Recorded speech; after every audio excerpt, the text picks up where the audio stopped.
Adriana, are you there? This is your old friend Abigail. Long time no see. Huh? Abigail? I guess I forgot to block your number, so I'll go ahead and do that now. Bye-bye. Now, hold your horses there, Adriana.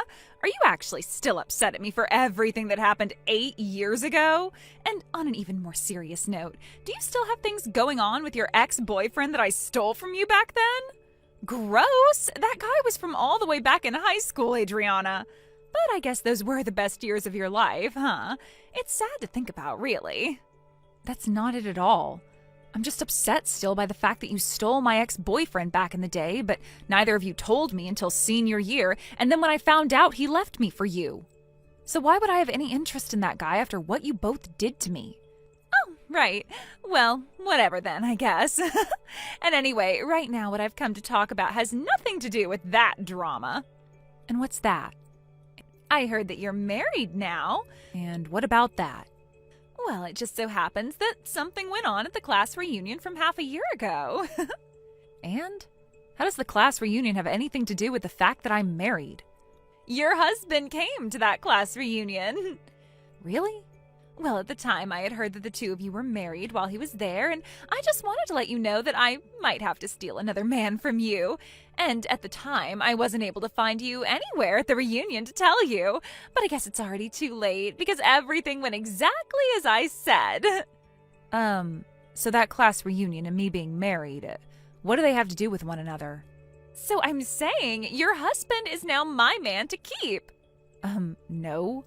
Because my husband has never gone to any class reunions.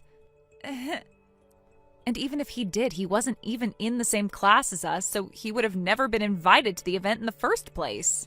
Wait, are you starting to freak out already? I'm sure realizing that I have now stolen 2 men from you in your lifetime is a pretty hard fact to swallow, but come on, you shouldn't lie to me about where he's been.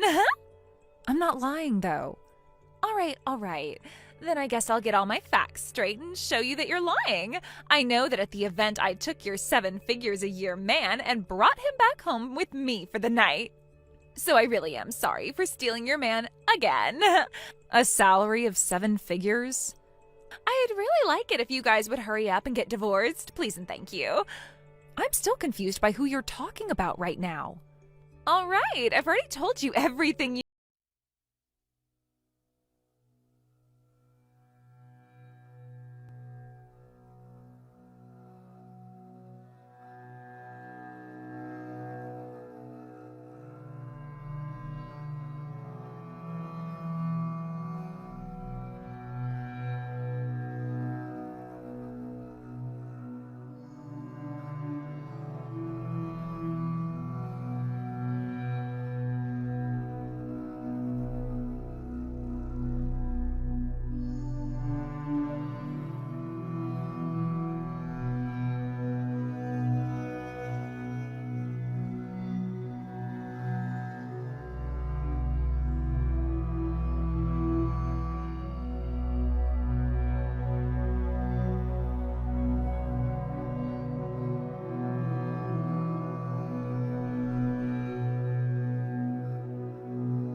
most bizarre was their unpredictable schedules. They would come and go at the oddest hours, from the early mornings to the deep hours of the night. It wasn't a typical household. It was almost as if they were living entirely separate lives while sharing the same space. From what the neighbors said, it seemed like each of them had multiple jobs. The fact that they were hardly ever at home during normal hours led people to speculate that they were working various shifts to make ends meet. Maybe it was just about schedule, trying to get by the best they could. Still, I couldn't help but wonder why they all seemed so lost, as if they were running from something. As for me, my life had taken a very different turn.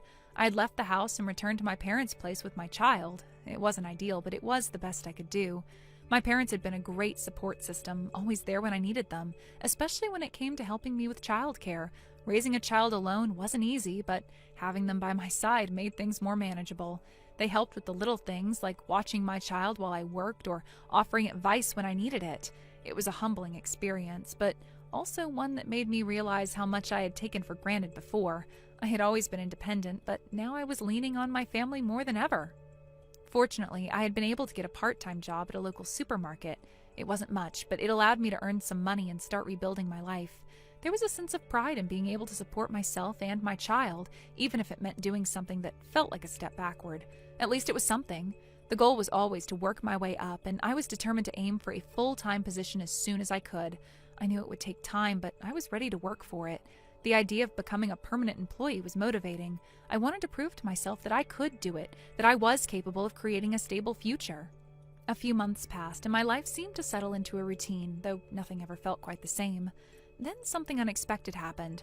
My ex-husband, who had been living with Margot and the others, disappeared one day.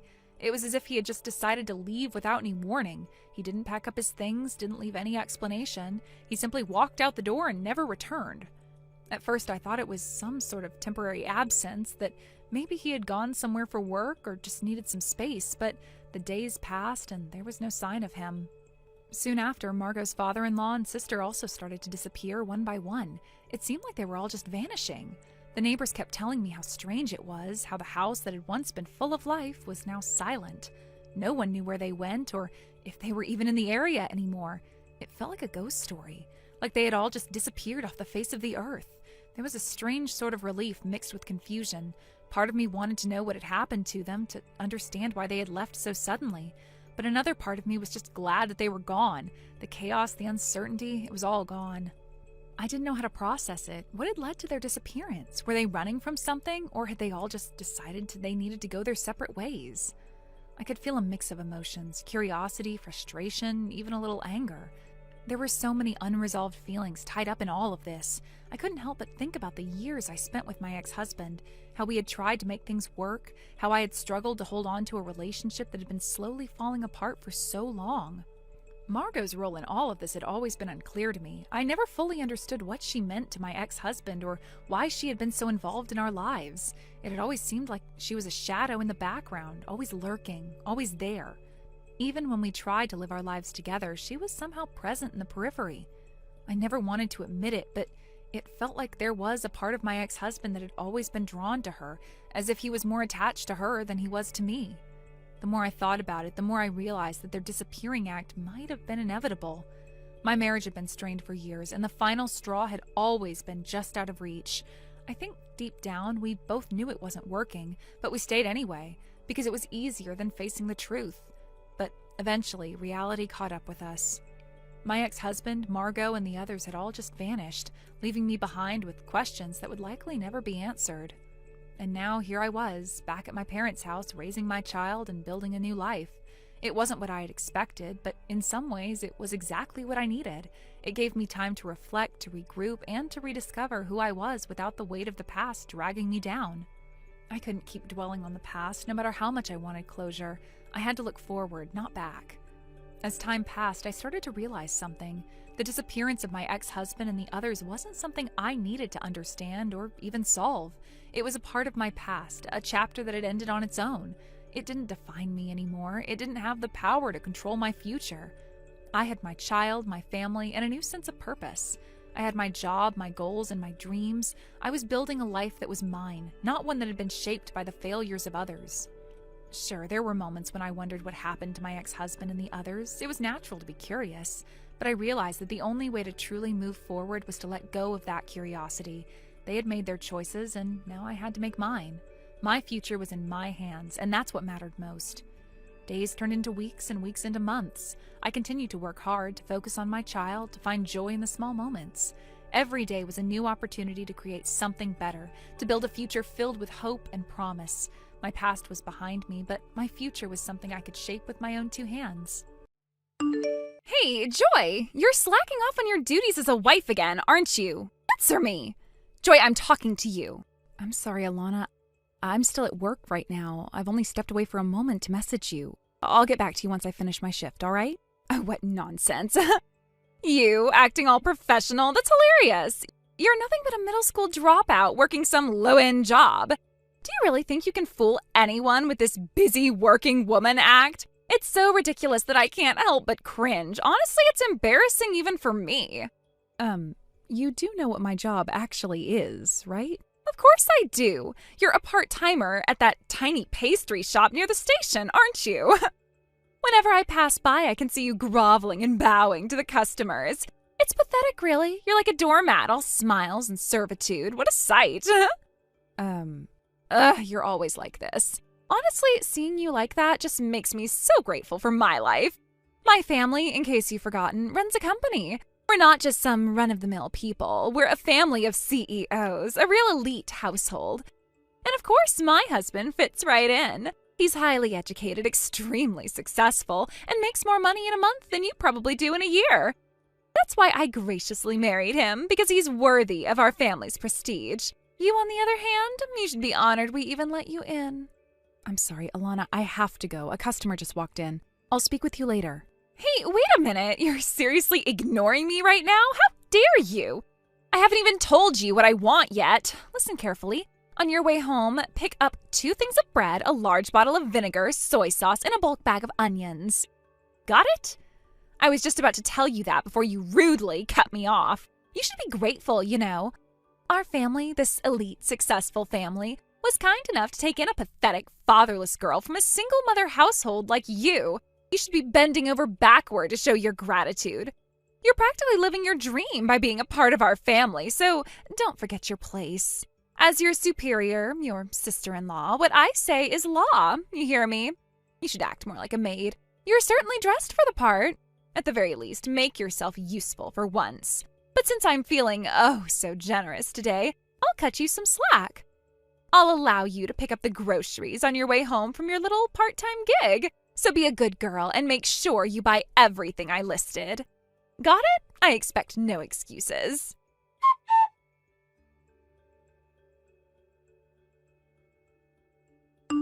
Hey, Joy, can you give me a ride to the station? Right now? Yeah, I left my car at Cambridge Station last night after drinking at a group date. I need to go pick it up. Wait, a group date? Oh, don't get all worked up. I was out for a drive and got a sudden invitation. I had no choice but to leave my car there. Alana, you're a married woman. What were you doing at a group date? Oh, please, it was just to fill out the numbers. I told everyone there that I was married. It was perfectly innocent. No big deal. There's nothing scandalous about it.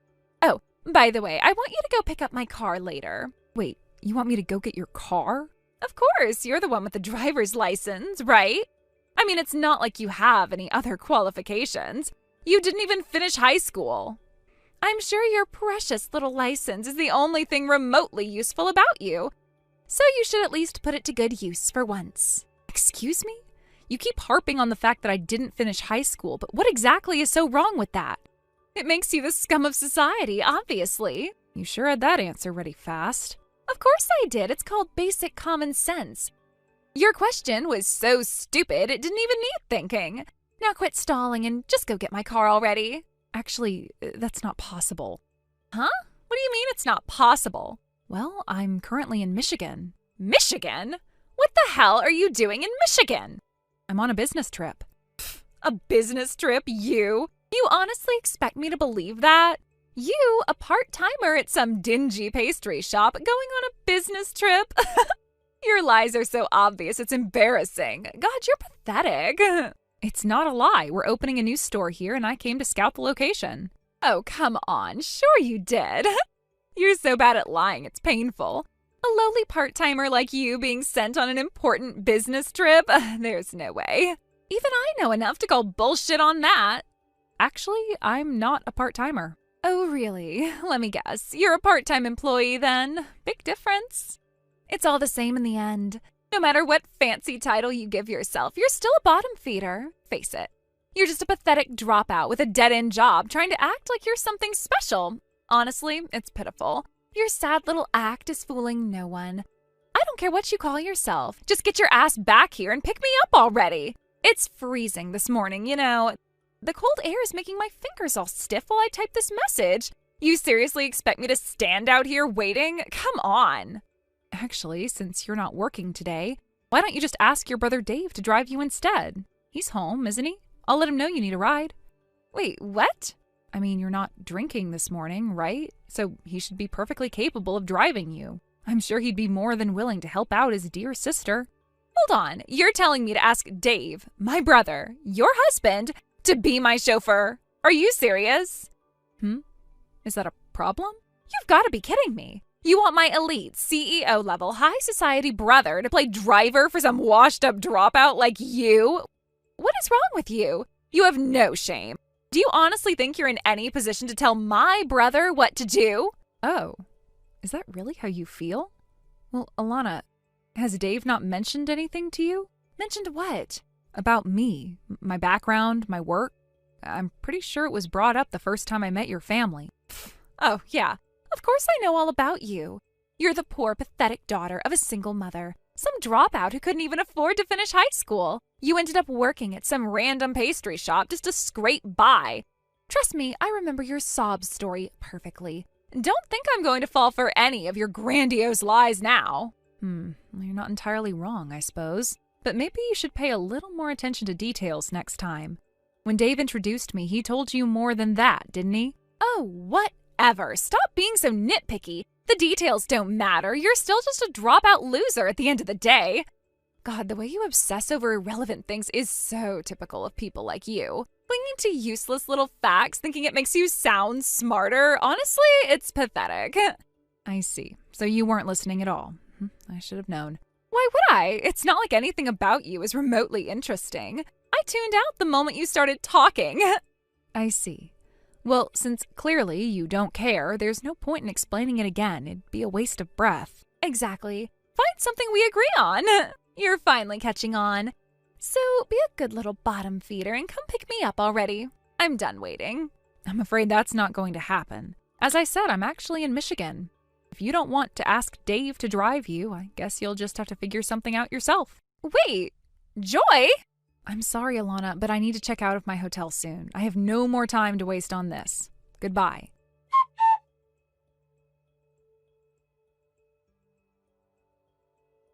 Hey, Joy, you really are a piece of work, aren't you? I should have known. It makes sense considering you're just a middle school dropout.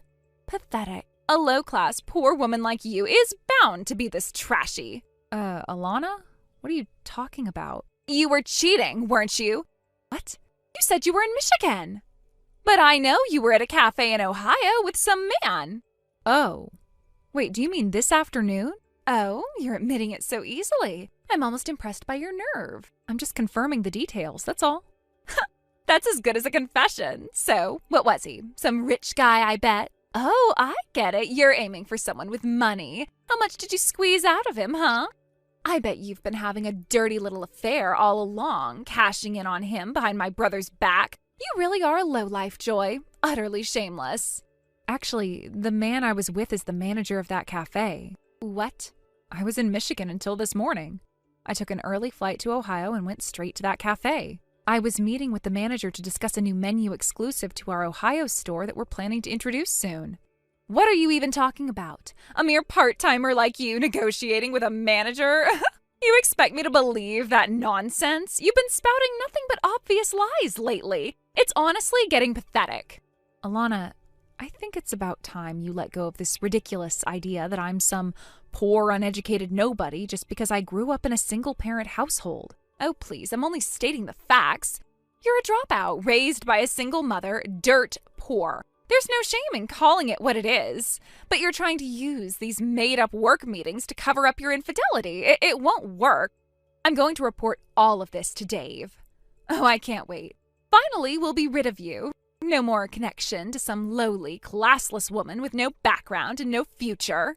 You know, the fact that you immediately jumped to such a crude conclusion simply because you saw me with a man actually speaks volumes about your character. Honestly, Alana, it's vulgar. You're vulgar. What? Oh, you've got some nerve talking back to me like that. Is that defiance I'm hearing? What, are you feeling bold now that you've been caught? Let me remind you of something. A cheap, tasteless woman like you has no place in a family as prestigious as ours. You probably only married Dave for his money in the first place. But guess what? After I tell him about this, you'll be facing a hefty alimony claim. And with your pathetic little paycheck, you'll be drowning in debt for the rest of your life. I see this is getting out of hand. I suppose I have no choice but to set the record straight before your delusions cause unnecessary trouble. I'll explain my background again, clearly this time. Oh, spare me. I don't care about your sob story. Let me sum it up for you. Single mom, drop out, poor. There, all explained in 3 words. Actually, my annual income is $300,000. What? I was planning on finishing high school, you know. But my father, who was supposed to take over my grandfather's pastry shop, passed away when I was in 8th grade. My grandfather was already elderly, and with no one else to continue the business, I had to make a decision.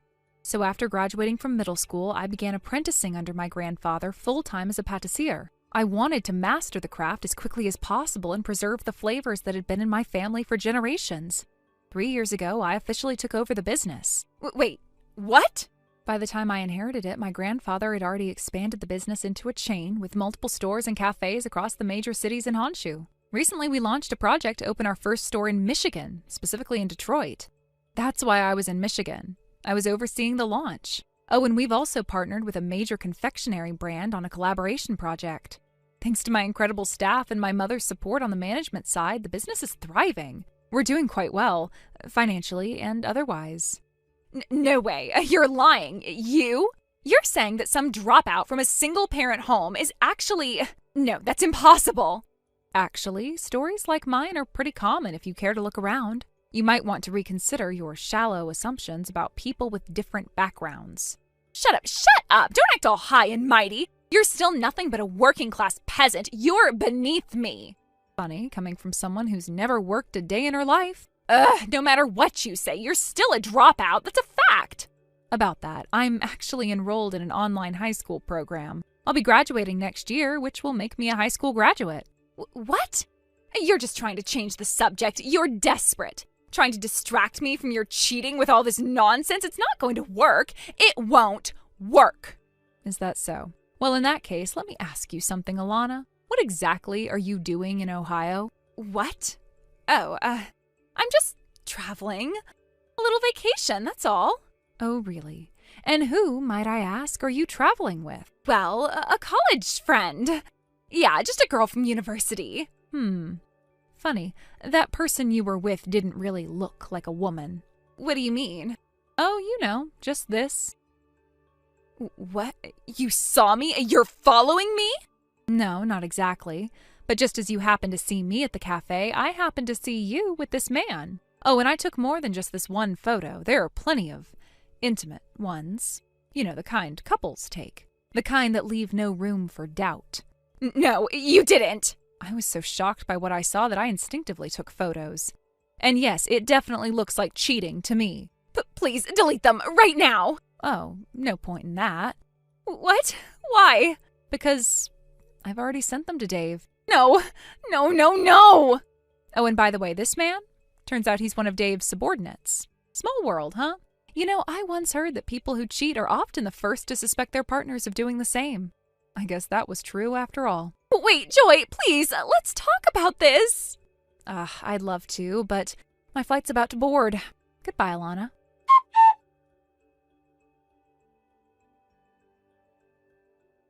The woman I saw that day in Ohio was apparently on what could only be described as a cheating vacation. It seemed she had planned it as a quick getaway, but little did I know, it would be the beginning of a complete unraveling of her life. As a result of her actions, my sister-in-law ended up being at fault, and the marriage quickly ended in divorce. On top of that, she was hit with a request for alimony. Not only that, but the man she had been seeing was also married, and his wife, understandably, demanded alimony as well. When everything was settled, the total amount of money she was ordered to pay came to a staggering $60,000. Now my sister-in-law, who always had this air of superiority and liked to boast about coming from a celebrity family, was completely convinced that her parents would cover the entire alimony sum. She was confident, even smug, walking around with a sense of entitlement, as if money would simply fall into her lap.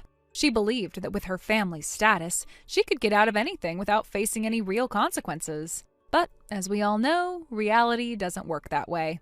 Instead of the expected handout from her parents, she was told in no uncertain terms, "You will pay the full amount yourself and reflect on your actions." There was no comfort, no bailout, no easy way out of this. She had to face the music, and it was a hard pill to swallow.